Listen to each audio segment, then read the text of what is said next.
Antikris nanti itu orang yang memang sangat memuja dirinya sendiri.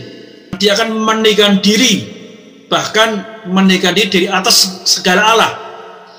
Dia merasa dirinya lebih tinggi dari para Allah, para Tuhan, para dewa-dewa yang lain. Dan dia menaikkan dirinya begitu rupa. Ada pengikut antikris yang dulu berasal dari gereja. Tetapi apakah itu gereja Katolik? Nah, bagi saya pribadi, untuk gereja Katolik zaman sekarang ini,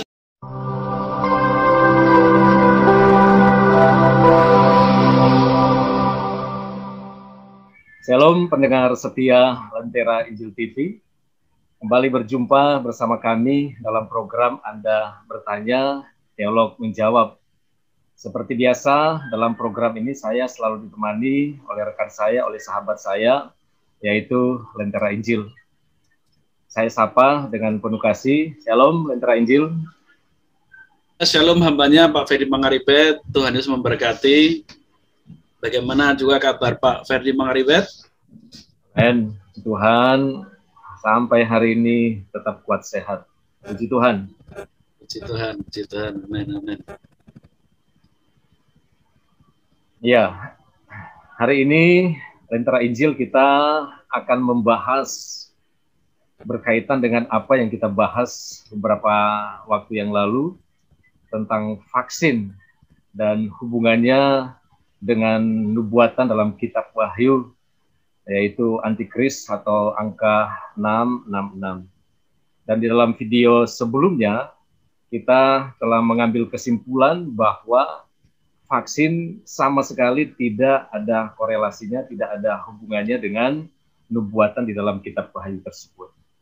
Pertanyaannya kali ini, kalau begitu apa sih angka 666 tersebut? Ya, terima kasih Pak Ferdi untuk pertanyaan pembuka yang bisa juga membuka wawasan kita untuk diskusi hari ini. Pertanyaan bagus sekali. Nah, kita perlu memahami angka 666 itu tidak bisa dari kacamata manusia modern sekarang ini. Karena simbol binatang maupun angka itu sebenarnya ditulis oleh Rasul Yohanes kepada jemaat yang masih hidup pada waktu itu, dengan konteks budaya, konteks politik, ya, situasi yang sedang mereka hadapi secara kontekstual pada waktu itu. Nah, maka untuk memahaminya, tentu kita harus melihatnya dari sudut pandang situasi yang sedang mereka hadapi pada waktu itu. Seperti yang sudah kita bahas kemarin, bahwa angka 666 itulah tanda demonik yang sebenarnya merupakan simbol perhambaan atau perbudakan. Orang yang memakai angka 666 itu sesungguhnya dia menjadi budak dari orang yang disimbolkannya, diperhamba, baik secara fisiknya, jiwanya maupun rohnya.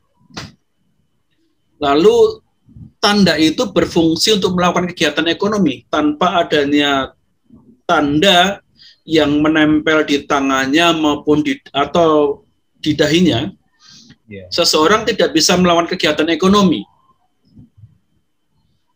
Nah, syarat untuk bisa menerima tanda itu supaya bisa melakukan kegiatan ekonomi harus menyembah patung binatang itu atau tunduk pada binatang itu. Walaupun memang tidak disebutkan di ayat ini bahwa syarat untuk mendapatkan tanda itu adalah dengan menyembah, tetapi kita ketahui bahwa binatang yang ketiga ini membuat seluruh dunia harus menyembah kepada patung binatang yang kedua, dan patung binatang naga. Kalau tidak mau menyembah, maka dibunuh. Artinya ada orang yang mau menyembah dan ada yang tidak mau menyembah.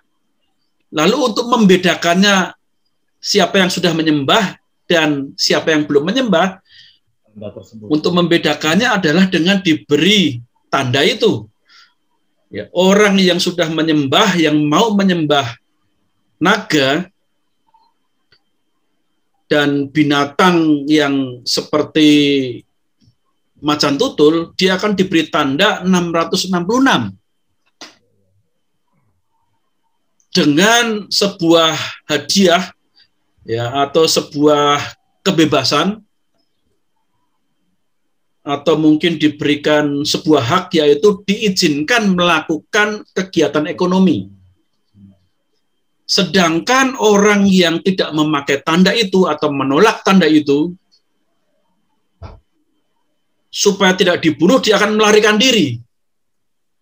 Tetapi walaupun dia melarikan diri, bisa ketahuan juga karena tidak ada tanda yang melekat pada badannya, yaitu tanda 666. Nah, ketika kemudian orang melarikan diri itu mengalami kelaparan, dia butuh belanja, butuh membeli sesuatu. Nah, di sini justru orang yang tidak memakai tanda ini tidak bisa membeli barang-barang yang diperlukan. Nah, inilah makanya dikatakan fungsi dari tanda itu adalah untuk melakukan kegiatan ekonomi, tetapi sesungguhnya untuk menunjukkan apakah seseorang itu sudah mau menyembah simbol binatang itu atau patung binatang itu atau tidak. Ya, jadi itulah yang dimaksud tanda 666 itu, Pak Ferdi. Menarik ya, karena apa yang disampaikan oleh Lentera Injil tadi, salah satu fungsi dari tanda tersebut adalah kegiatan ekonomi, gitu, bahwa seseorang itu bisa melakukan kegiatan ekonomi. Kalau begitu, apakah benar memang ada kaitannya tanda tersebut seperti yang seringkali kita dengarkan bahwa tanda tersebut ada hubungannya dengan barcode, dengan microchip? Kira-kira tanggapan Lentera Injil gimana? Ya, terima kasih Pak Ferdi. Seperti yang saya katakan tadi, bahwa untuk memahami makna tanda itu, kita harus masuk kepada alam berpikirnya, ya, orang-orang yang menerima surat itu. Masuk ke dalam alam berpikirnya Rasul Yohanes. Karena saya percaya Tuhan ketika berfirman, berbicara itu, dia menggunakan struktur bahasa, budaya, situasi yang sedang dihadapi dan dimengerti oleh orang-orang yang menjadi pelaku peristiwa itu. Tentu orang-orang pada waktu itu tidak ada pemikiran mengenai ada barcode. Belum ngerti ya barcode itu apa. Simbol komputer. Ya, komputer pun belum ada dalam imajinasi mereka mungkin ya. Nah, tetapi apa yang dikatakan Alkitab? Ya, kalau kita lihat di dalam ayat yang ke-17, kita baca di ayat yang ke-16 dulu, dan ia menyebabkan, ia yang dimaksud di sini adalah binatang yang seperti anak domba, tetapi berbicara seperti naga. Ia menyebabkan sehingga semua orang, kecil atau besar, kaya atau miskin, merdeka atau hamba, diberi tanda pada tangan kanannya atau pada dahinya. Dan tidak seorang pun yang dapat membeli atau menjual selain daripada mereka yang memakai tanda itu. Tanda itu apa? Yaitu nama binatang itu. Nama. Atau bilangan namanya. Nama binatang itu atau bilangan namanya. Lalu ayat yang ke-18, yang penting di sini ialah hikmat. Barang siapa yang bijaksana, jadi meminta jemaat yang menerima surat itu supaya bijaksana, baiklah ia menghitung bilangan binatang itu. Nah, binatang itu berbicara tentang pemimpin yang seperti anak domba, tetapi bicara seperti naga. Karena bilangan itu adalah bilangan seorang manusia. Oh, jadi pemimpin yang seperti anak domba, tetapi berbicara seperti naga itu sebenarnya manusia. Ya. Nama manusia. Dan bilangan namanya ialah 666. Artinya adalah jumlah namanya itu adalah 666. Nah, kita perlu tahu bahwa baik bahasa Ibrani maupun Yunani, angka-angka itu simbolnya sama dengan huruf. Mereka masih menggunakan huruf-huruf dengan angka-angka. Maka ketika dikatakan supaya bijaksana, supaya berhikmat untuk menghitung nama, itu berarti bukan berapa kata atau berapa jumlah huruf-hurufnya. Ya, mungkin nama seseorang misalnya Pak Ferdi, hurufnya ada 5. Berarti 5 bukan itu. Ya, kalau jumlah hurufnya itu 666 berarti huruf begitu panjangnya. Tetapi sebenarnya huruf-huruf itu mempunyai simbol angka, jumlah. Ya. Dan kemudian ketika nama seseorang itu dihitung, dijumlahkan, jumlahnya adalah 666. Ya, misalnya alfa itu 1, ya beta itu 2. Kalau bahasa Ibrani, alef itu 1, bet itu 2, dan selanjutnya. Nah, inilah yang dimaksud supaya menghitung bilangan nama dari binatang itu. Dan itu bilangan seorang manusia, bukan yang lain. Bilangan seorang manusia ya. Bilangan seorang manusia, bukan bilangan kode rahasia, bukan bilangan kode komputer, bukan bilangan barcode, juga bukan bilangan program-program komputer tertentu, apalagi bilangan obat, vaksin, dan lain sebagainya. Juga bukan bilangan sebuah lembaga, ya sebuah lembaga mungkin negara atau gereja tertentu, bukan itu. Ya. Baik, kita melihat ke firman Tuhan yang dikutip oleh Lentera Injil tadi, ya di Wahyu pasal 13 ayat yang ke-16. Ya, firman Tuhan seperti ini. Dan ia menyebabkan sehingga semua orang kecil atau besar, kaya atau miskin, merdeka atau hamba, diberi tanda pada tangan kanannya atau pada dahinya. Saya tertarik dengan satu pernyataan dalam firman Tuhan ini. Ada pernyataan di situ, ada satu kata, diberi tanda. Kata diberi ini itu menandakan bahwa ada yang memberikan. Nah, kira-kira menurut Lentera Injil ini, kalau memang ada yang memberikan tanda itu, siapakah orang tersebut? Ya, baik. Berdasarkan Wahyu pasal 16 ayat 13, kita diberi penjelasan. Ya, dikatakan demikian. Dan aku melihat dari mulut naga itu, mulut naga berarti binatang yang pertama, dan dari mulut binatang itu berarti mulut binatang yang kedua yang seperti macan tutul, dan dari mulut nabi palsu itu keluar 3 roh najis yang menyerupai katak. Nah, berarti sebenarnya binatang yang ketiga ini adalah nabi palsu.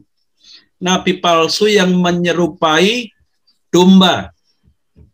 Namun perkataannya seperti naga. Berbicara perkataan berarti dia berfirman. Ya, dalam berfirmannya itu seperti naga. Artinya firman yang keluar dari mulutnya bukan firman Allah, ya, tetapi firman si naga. Ya, firman sang naga, maaf ya, bukan firman si naga, firman sang naga. Ini berbeda dengan anak domba yang sejati. Firman yang keluar dari mulutnya anak domba yang sejati adalah firman Allah, bukan firmannya naga. Nah, artinya adalah yang orang Artinya adalah binatang ini adalah seseorang yang disebut nabi palsu dan mempunyai kekuasaannya begitu besar atas seluruh dunia ini sehingga bisa menyebabkan orang di seluruh dunia diharuskan memakai tanda atau simbol namanya, ya, baik di tangan kanannya atau di dahinya. Nah, inilah sebenarnya yang disebut dengan antikristus, ya, Mesias palsu. Maka dia menyerupai anak domba, menyerupai Kristus. Dia berpenampilan seperti Kristus, maka bisa membuat orang-orang salah paham. Dikiranya Yesus yang sedang datang. Yesus sudah datang inkarnasi, atau dikiranya Mesias sudah tergenapi. Ya, ini juga menyebabkan banyak orang-orang Israel Yahudi yang menanti-nantikan kedatangannya Mesias itu akan menyambut nabi palsu ini sebagai Mesias, maka diizinkan untuk berdiri di bait suci seperti yang dinubuatkan Yesus maupun yang dinyatakan oleh Rasul Paulus. Jadi angka 666 itu sebenarnya penjumlahan dari nama nabi palsu itu yang dikatakan di dalam Wahyu pasal 16 ayat yang ke-13. Lalu siapa itu sebenarnya? Yang dimaksud nabi palsu itu yang jumlah bilangan namanya itu 666.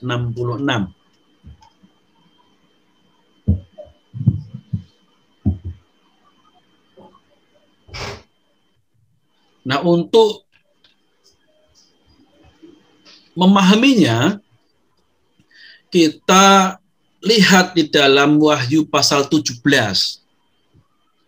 Wahyu pasal 17 ayat yang ke-8, saya mulai ayat ke-8 saja.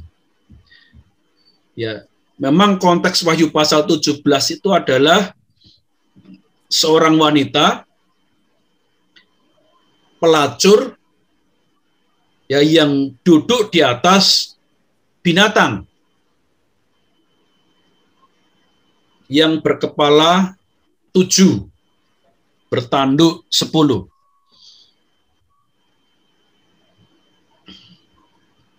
Nah, kalau berbicara wanita,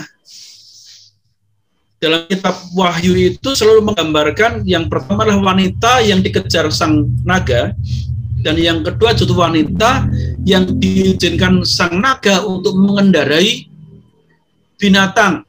Yang kedua,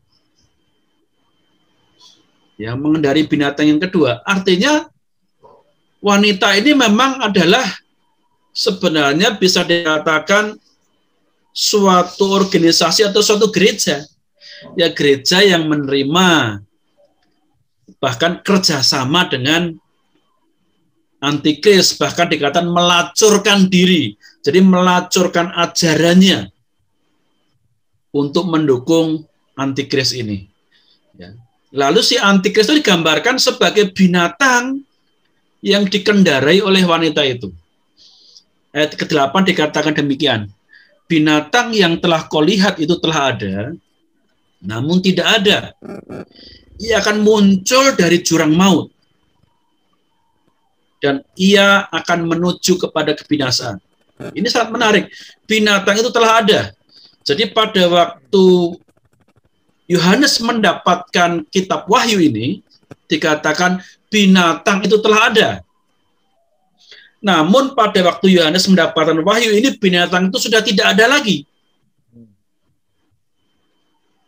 Dan ia akan muncul kembali dari jurang maut. Artinya apa? Berarti binatang yang telah ada itu sudah mati. Tetapi dia akan muncul lagi dari jurang maut. Namun dalam sekejap juga dia akan menuju kepada kebinasaan lagi. Dan mereka yang diam di bumi, yaitu mereka yang tidak tertulis dalam kitab kehidupan sejak dunia dijadikan, akan heran apabila mereka melihat bahwa binatang itu dulu telah ada, namun sekarang ini sudah tidak ada, kok bisa muncul lagi, kok bisa hidup lagi. Nah, ini adalah sesuatu yang sangat luar biasa, membuat dunia itu heran. Dijelaskan dalam ayat ke-11 di Wahyu pasal 17 tadi, dan binatang yang pernah ada dan yang sekarang tidak ada itu, ia sendiri adalah raja ke-8.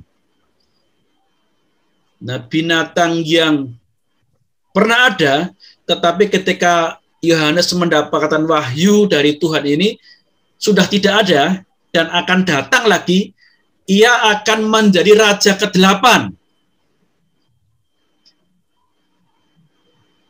Dan namun demikian, ia adalah satu dari ke-7 raja itu, dan ia akan menuju kepada kebinasaan. Jadi di sini justru dijelaskan adalah raja yang berkuasa pada waktu itu. Nah, kerajaan apa yang berkuasa pada waktu itu? Di mana Yohanes dan umat Kristen itu hidup, yaitu kerajaan Romawi. Jadi ini jelas sekali bahwa kerajaan adalah kerajaan Romawi.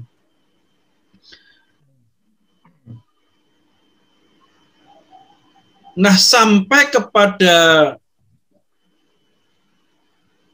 zamannya kitab Wahyu ditulis, ya ketika Yohanes menulis kitab Wahyu ini, ternyata memang Yohanes itu berada, atau jemaat itu sedang berada di bawah kekuasaan raja yang ke-7. Walaupun ketika Yohanes mendapatkan wahyunya itu, dia sedang dalam kekuasaan raja yang ke-6. Tetapi surat itu ditulis, dikirimkan ke jemaat-jemaat, ya, itu digenapi pada raja yang ke-7, yaitu Kaisar Domitianus. Nah, ada 7 raja yang berkuasa sampai zamannya kitab Wahyu, yaitu pertama Kaisar Tiberius, kedua Kaisar Caligula, ketiga Kaisar Claudius, yang keempat Kaisar Nero, yang kelima Kaisar Vespasianus, keenam Kaisar Titus, ketujuh Kaisar Domitianus. Nah, kalau kita berbicara atau belajar sejarah ke-7 kaisar ini, ya sesungguhnya itulah kaisar dalam satu dinasti yang sama sebelum kemudian digantikan dengan dinasti yang lain. Itu kaisar yang sangat jahat. Nah, oleh karena tadi Yohanes mengatakan bahwa raja ke-8 itu sesungguhnya salah satu dari ke-7 raja yang pernah memerintah Romawi sejak penyaliban Yesus sampai dengan turunnya kitab Wahyu, maka tentulah, ya, maksud dari Yohanes mengatakan agar orang yang bijaksana, berhikmat, menghitung nama binatang itu, dan jumlahnya 666, itu tentu adalah nama dari ke-7 raja itu. Nah, ternyata setelah diadakan penyelidikan oleh banyak hamba-hamba Tuhan, diketemukan dalam bahasa Ibrani, ya, nama-nama raja itu juga mendapatkan julukan dalam bahasa Ibrani. Ya, ada Tiberius, Caligula, Claudius, itu ya, Nero, Vespasianus, Titus, Domitianus. Itu ada raja yang diberi gelar Neron Kaisar, ya, Titus Kaisar, Domitianus Kaisar, tapi ditulis dalam bahasa Ibrani. Nah, setelah dihitung simbol nama-nama itu, ketika nama-nama itu dihitung, Kaisar Nero itu orang Ibrani menyebutnya Neron Kaisar. Setelah dihitung dengan bahasa Ibrani, dengan angka Ibrani, maka jatuhnya jumlah nama Kaisar Nero adalah 666. Tiberius, Caligula, Claudius, Vespasianus, Titus, Domitianus itu tidak berjumlah 666. Nah, tapi kita tidak tahu apakah itu Nero yang langsung bangkit atau sebenarnya kuasanya yang mirip atau memang hanya spiritnya, roh yang bekerja dalam diri Nero. Dan Nero ini sangat menarik ya di dalam kepemimpinannya. Dia dibentuk oleh ibunya untuk membenci dan berupaya supaya bisa merebut tahta. Dan akhirnya tahta diberikan kepada Nero, walaupun dia bukan anak kandung. Nah, setelah dia merebut tahta itu, justru dia membunuh saudaranya yang harusnya anak kandung dari kaisar sebelumnya, yaitu Kaisar Claudius, dibunuh.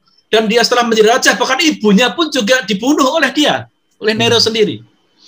Dan di tangan Kaisar Nero lah, ya, Rasul Petrus, Rasul Paulus, dan banyak orang-orang percaya itu dibunuh dengan pembunuhan yang sangat kejam.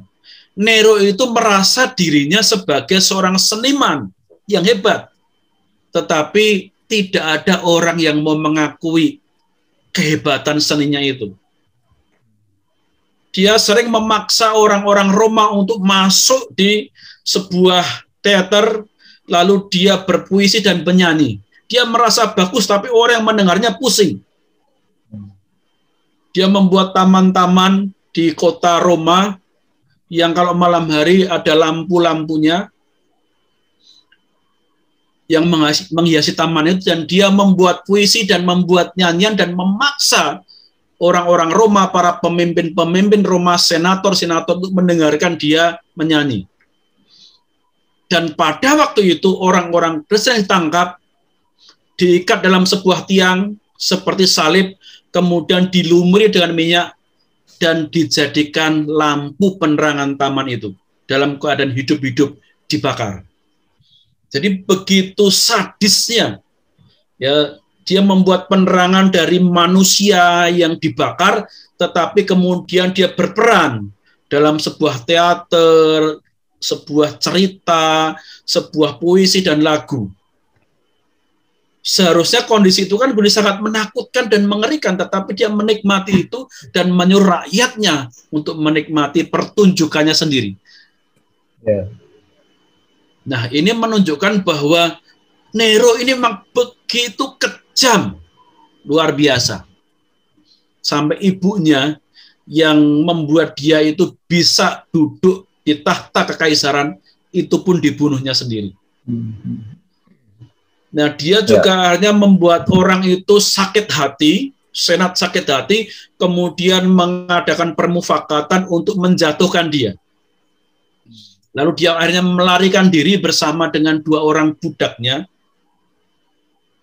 Dalam pelarian diri itu dia bersembunyi, dia merasa dirinya terlalu mulia untuk mati di tangan manusia biasa. Dia menganggap dirinya itu terlalu mulia, seperti seorang dewa, maka dia merasa tidak layak dirinya kalau harus mati di tangan manusia. Maka dia mengatakan kepada budaknya itu bahwa dia akan membunuh dirinya sendiri. Di tempat persembunyian itu hanya sudah ketahuan, mulailah rakyat dan tentara berdatangan mau masuk ke tempat sembunyinya itu. Dia mengambil pisau, mau bunuh diri. Tetapi dia takut untuk bunuh diri. Akhirnya dia suruh budaknya itu untuk memberi contoh bunuh diri itu seperti apa. Kamu dulu contohkan bunuh diri. Begitu luar biasanya dia suruh budaknya yang setia, yang membawa dia lari itu, suruh bunuh diri depan dia menjadi contoh. Ya, dan terjadi perebutan pisau itu, dan memang Nero tertusuk dengan pisau sendiri di tangannya, dan akhirnya mati. Nah, jemaat mula-mula itu memahami bahwa teks Wahyu Yohanes mengenai binatang yang dulu pernah ada dan sekarang sudah tidak ada dan akan muncul lagi, itu adalah kebangkitan Nero. Nero akan bangkit lagi. Walaupun kita tidak menemukan ada catatan sejarah gereja mengenai keyakinan ini, namun justru kita menemukan catatan sejarah sekuler. Ada kepercayaan orang-orang di abad kedua bahwa Nero itu akan bangkit lagi. Nah, dari sini saya merasa bahwa orang-orang yang sebenarnya orang-orang itu kan membenci Nero, kok bisa mempunyai pemikiran bahwa Nero akan bangkit lagi dan akan berkuasa membawa kejayaan bagi Romawi. Nah, orang-orang Romawi, pagan Romawi itu kok bisa muncul ide seperti itu. Nah, saya merasa bahwa legenda itu sebenarnya adalah dari kepercayaan Kristen. Gereja yang membaca kitab Wahyu itu memahami bahwa spirit Nero atau roh Nero atau Nero akan inkarnasi kembali, ya akan hidup lagi, akan bangkit lagi, itu muncul di dalam gereja mula-mula, lalu kemudian mempengaruhi rakyat yang lain, yang mempengaruhi orang luas, sehingga muncullah legenda-legenda. Setelah abad yang pertama itu, beberapa sejarawan mencatat legenda-legenda tentang Nero yang bangkit. Nah, Pak Ferdi, legenda bangkitnya Nero itu disebut dengan Nero Redivivus dalam bahasa Latin. Yang menyatakan bahwa Nero akan hidup kembali. Dan itu ada dalam catatan sejarah. Nah, ini ada dari Suetonius yang mengatakan demikian, seorang sejarawan. Setelah Nero bunuh diri pada tahun 68 Masehi, ada kepercayaan yang tersebar luas, terutama di provinsi-provinsi timur, bahwa dia tidak mati dan entah bagaimana akan kembali. Ini bukan cuma satu yang menulis legenda ini, tetapi ada 3 sejarawan. Ya, ada 3 sejarawan, dan ketika saya membaca ini tadi ada ayam jantan berkokok. Ya, ada suara ayam jantan berkokok tadi ya. Tapi tidak kedengaran. Yang pertama Suetonius, lalu Tacitus dalam bukunya Historis, dan Dio. Jadi ada 3 orang sejarawan Romawi yang menulis tentang legenda ini. Lalu Suetonius juga menulis di dalam buku yang lain, dia mengatakan demikian. Ya, dia menceritakan bagaimana peramal istana, seorang peramal istana di zamannya Nero, itu meramalkan Nero akan jatuh, tetapi dia akan bangkit kembali dan memiliki kekuasaan di timur. Lalu dalam perjalanan waktu, ada orang-orang, minimal 3 orang yang tercatat dalam sejarah, itu mengaku dirinya sebagai Nero yang bangkit. Nah, kisah-kisah legenda ini muncul setelah kitab Wahyu. Ya. Artinya, legenda itu dipengaruhi oleh pembacaan kitab Wahyu. Ya. Itu yang saya sampaikan Pak Ferdi mengenai apa sih yang dimaksud dengan binatang yang jumlah namanya itu 666 tadi Pak Ferdi. Jadi bangkitnya Nero kembali. Tentu saya tidak tahu apakah Nero secara fisik atau hanya orang yang menyerupai Nero, karena kita tahu bahwa dalam perjanjian lama pun juga mengatakan bahwa Elia akan hadir, tapi bukan Elia secara fisik, melainkan orang yang mempunyai kuasa dan ciri-ciri seperti Elia. Bisa jadilah orang yang mempunyai kuasa dan ciri-ciri seperti Nero. Yang nanti akan muncul kekejamannya, terus penyembahan pada dirinya. Jadi dia tuh menyembah dirinya sendiri. Ya, Nero itu orang yang memuja dirinya sendiri. Maka orang nanti, ya antikris nanti, itu orang yang memang sangat memuja dirinya sendiri. Maka dia mengatakan, ya di dalam Rasul Paulus kepada jemaat di Tesalonika, mengatakan dia akan meninggikan diri, bahkan meninggikan diri dari atas segala Allah. Dia merasa dirinya lebih tinggi dari para Allah, para Tuhan, para dewa-dewa yang lain. Dan dia meninggikan dirinya begitu rupa. Seperti Nero. Dia meninggikan dirinya sedemikian rupanya. Begitu Pak Ferdi. Ya begitu jelas ya. Tapi kan ada pandangan lain itu dari pandangan-pandangan gereja tertentu yang menyatakan bahwa antikris itu adalah paus atau gereja Katolik. Gimana pandangan Lentera Injil? Ya sebenarnya kalau gereja ada sebuah gereja yang melembaga dan kemudian dia berkiprah di akhir zaman itu sebenarnya digambarkan seperti seorang pelacur itu. Dia bukan antikrisnya, tetapi adalah sebenarnya gereja yang muncul di akhir zaman itu gereja yang melacurkan dirinya dengan antikristus. Nah, di dalam kitab Yohanes, surat 1 Yohanes pasal 2:19 dikatakan demikian, memang mereka berasal dari kita. Kalau mereka itu berarti banyak ya, tetapi mereka tidak sungguh-sungguh termasuk pada kita. Ini ketika Yohanes berbicara tentang roh antikris yang sudah muncul banyak antikris. Sebab jika mereka sungguh-sungguh termasuk pada kita, niscaya mereka tetap bersama-sama dengan kita. Tetapi hal itu terjadi supaya menjadi nyata bahwa tidak semua mereka sungguh-sungguh termasuk pada kita. Memang konteksnya ini bukan berbicara tentang antikris akhir zaman. Antikris yang sudah muncul pada waktu itu dan munculnya bidat-bidat. Tetapi ini juga merupakan nubuatan bahwa ada pengikut antikris yang dulu berasal dari gereja. Tetapi apakah itu gereja Katolik?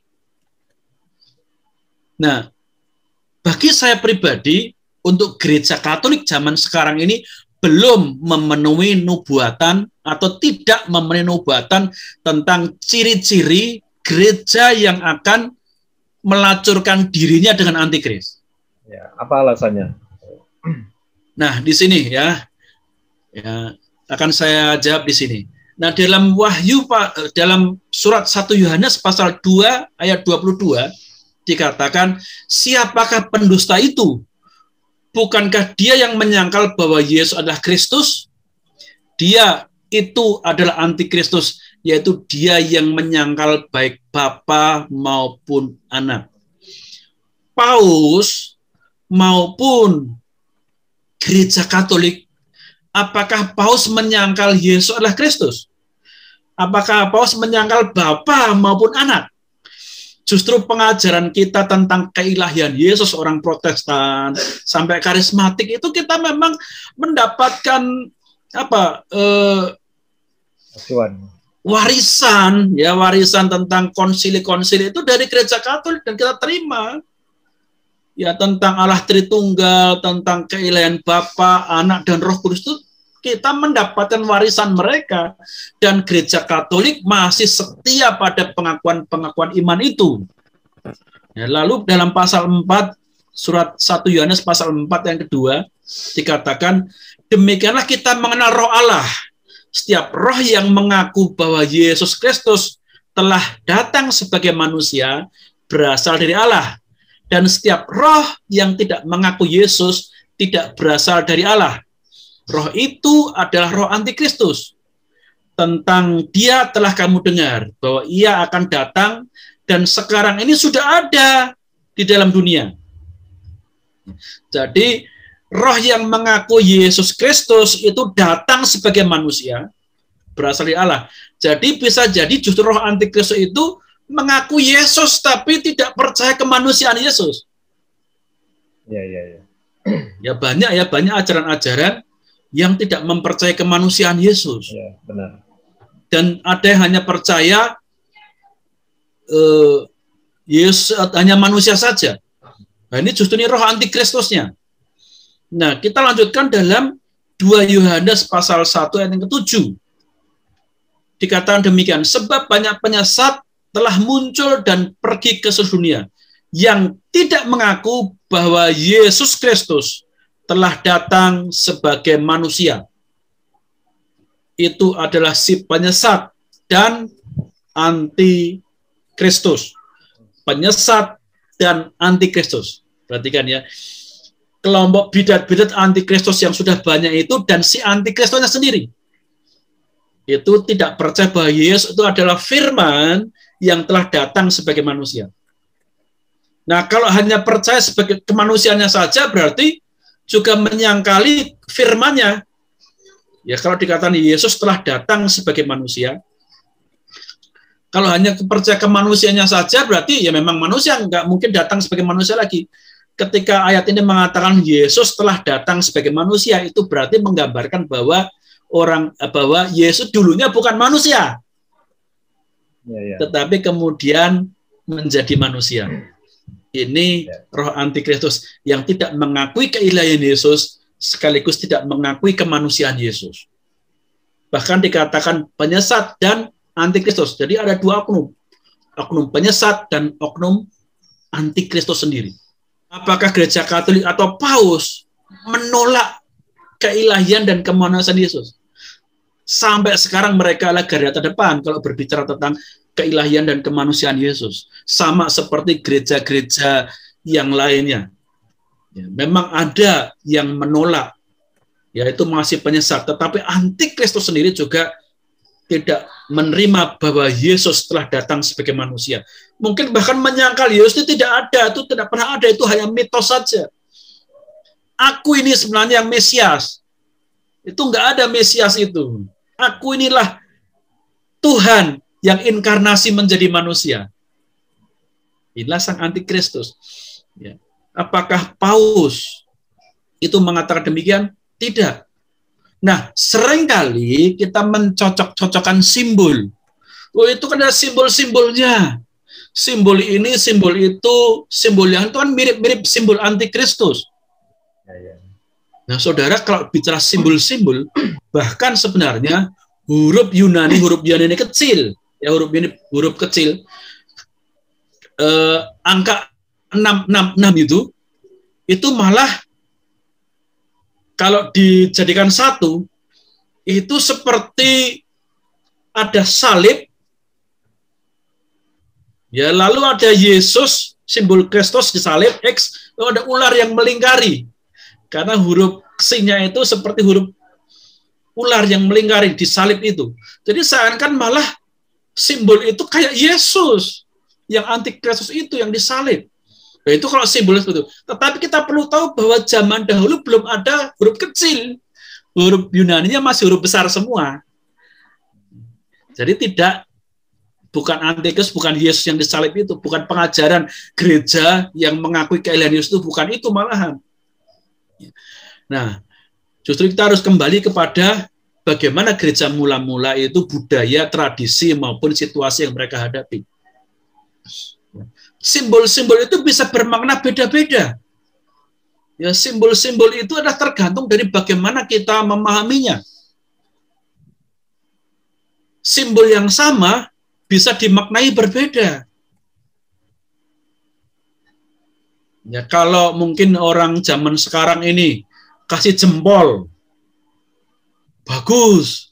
Tapi kalau orang Jawa zaman dulu kasih jempol itu artinya suruh ke sana. Kalau menunjukkan sesuatu, orang Jawa itu jempolnya itu nggak boleh pakai telunjuk begini, tapi pakai jempol. Itu bukan mengatakan oh bagus, tapi disuruh oh ke sana, silakan duduk di sana. Malah demikian. Jadi simbol itu sebenarnya maknanya bisa beda-beda. Satu budaya bisa maknanya bisa beda-beda. Tergantung bagaimana sebuah lembaga, sebuah bangsa, atau sebuah masyarakat itu memaknai simbol itu. Ya. Seperti simbol mata satu. Apakah itu simbol antikris? Tidak ada Alkitab kita yang mengatakan antikris itu simbolnya mata satu. Dari mana simbol itu? Itu simbol dari kepercayaan Muslim. Kenapa orang Kristen banyak yang mempercayai itu? Mata satu itu simbol antikris. Loh, Alkitab kita tidak mengatakan simbol antikris itu sebagai mata satu. Justru mata satu itu dahulu digunakan simbol Allah yang melihat seluruh dunia. Tidak ada yang tersembunyi dalam pandangan Allah. Pada waktu itu gereja memandang seperti itu. Jadi tidak bisa ya simbol zaman sekarang, simbol masyarakat tertentu dipakai untuk menafsirkan simbol yang dipakai oleh bangsa lain atau masyarakat lain. Kita lihat dulu gereja Katolik itu memakai simbol-simbol itu maknanya apa? Maknanya apa? Ini segitiga. Segitiga itu bagi orang Mesir itu pemujaan dewa, tetapi kita segitiga itu gereja memaknainya sebagai Allah Tritunggal. Kan beda maknanya. Ya, sudah beda. Nah, jadi tergantung bagaimana kita memaknai simbol-simbol itu. Tidak bisa kita maknai dengan imajinasi kita sendiri. Ya. Supaya kita jangan sampai jatuh pada fitnah, ya, lalu permusuhan, padahal sesuatu yang kita tidak tahu sebenarnya, dan itulah misteri. Ya, nanti akan Tuhan ungkapkan, jangan-jangan malah gereja yang dekat dengan kita, jangan-jangan malah itu. Kita nggak tahu. Ya, kita tidak boleh menunjukkan, oh gereja ini pasti. Karena gereja-gereja Katolik yang kita anggap itu gereja ortodoks itu mereka masih memegang keyakinan yang teguh bahwa Yesus adalah firman Allah yang menjadi manusia. Dia adalah Allah sejati dari Allah sejati. Ya, tidak menyangkal baik Bapa maupun Anak. Ini yang bisa sampaikan Pak Ferdi.